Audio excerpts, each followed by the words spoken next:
क्या हुआ जब जब एक साधु महाराज को कैलाश पर्वत की चढ़ाई करने से रोक दिया गया और फिर घटा कुछ ऐसा जिसे सुनकर आप भी चौंक उठेंगे। तो दोस्तों बने रहिए हमारे इस YouTube चैनल मिस्टीरियस बुक में और सुनते रहिए मिस्टीरियस स्टोरियां। इस घटना की शुरुआत होती है बड़े ही दिव्य साधु महाराज से जिनका नाम गोपाल गिरिजी महाराज।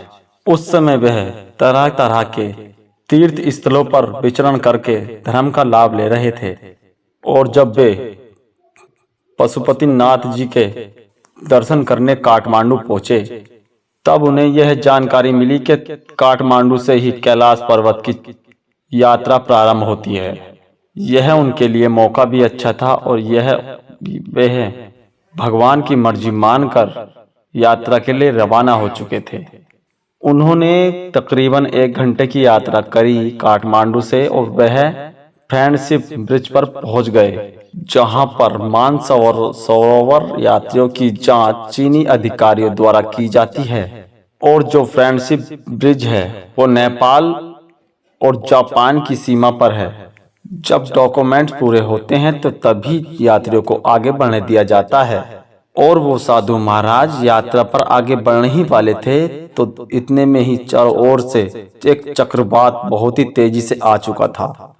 इसी पर अधिकारियों के पास कैलाश मानसरोवर से एक तार आया कि मानसरोवर यात्रियों को वहीं रोक दिया जाए क्योंकि वहां पर बहुत ही ज्यादा बड़ा चक्रवात आया हुआ है।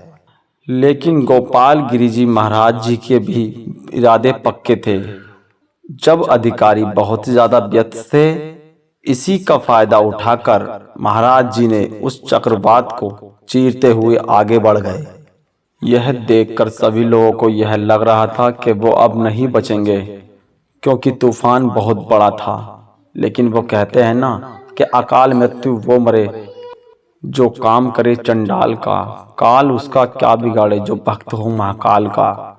उस तूफान को चीरते हुए वह महाराज नीलम पहुंचे जो कि तिब्बत में है और तिब्बत से 260 किलोमीटर की यात्रा करने के बाद वह साधु महाराज सांगा पहुंचे और सागा से अगले दिन वह साधु महाराज प्रयाग पहुंच गए। और तब तक तूफान बहुत कम हो चुका था, लेकिन तब तक साधु महाराज को यहाँ तक पहुँचने के लिए बहुत ही ज्यादा कठिनाइयों का सामना करना पड़ा था, जिसके बाद महाकाल की कृपा से वह साधु महाराज अगले दिन कैलाश मानसरोवर पहुंच गए। उन साधु महाराज के सामने एक बड़ा और पड़ाव था, वो था कैलाश मानसरोवर की परिक्रमा करना, जो इतनी आसान नहीं थी क्योंकि इस परिक्रमा का दायरा 54 किलोमीटर तक फैला हुआ था। लेकिन हर हर महादेव के नारे लगाते हुए उन्होंने इस परिक्रमा को भी 6-7 दिनों में पार कर दिया। वास्तव में यह किसी आसान व्यक्ति के बस की बात नहीं होती है, लेकिन इस परिक्रमा के साथ ही उनके साथ कुछ ऐसा हुआ जिसने उनके भी होश उड़ा दिए थे। दरअसल उस तूफान में उन्हें एक बच्ची दिखाई दी जो कि तूफान में अपने माता पिता से बिछड़ चुकी थी। उन साधु महाराज ने उस बच्ची की जान बचाई और उसे अपने कांधे पर बैठाकर उन्हें काठमांडू के लिए रवाना हो गए। और दोस्तों, गौर करने वाली बात यह थी कि फ्रेंडशिप ब्रिज पर अभी तक भी चक्रवात बना हुआ था।